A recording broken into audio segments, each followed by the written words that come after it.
Saya melaporkan pada hari ini di daerah Arak-Arak. Untuk roda 4 tidak bisa melewati Arak-Arak. Arak-Arak Bondowoso.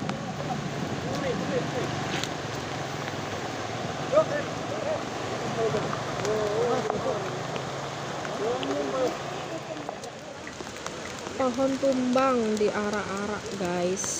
Hujannya deras banget. Biar bisa lewat yang lain. Pohonnya jadi tumbang. Macet banget, macet parah ini.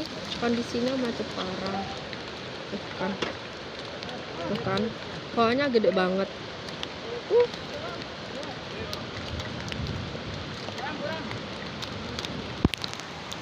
Susah sih.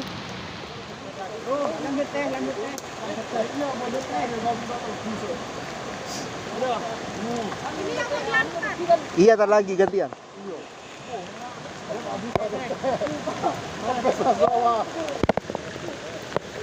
Dipegang nih, belakangnya. Ya awas ya.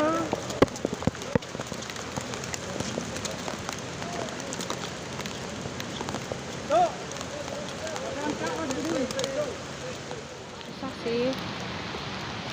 Hujannya tergolong deras banget ini. Ini kejadiannya di Arak-Arak ya guys, Arak-Arak Bondowoso.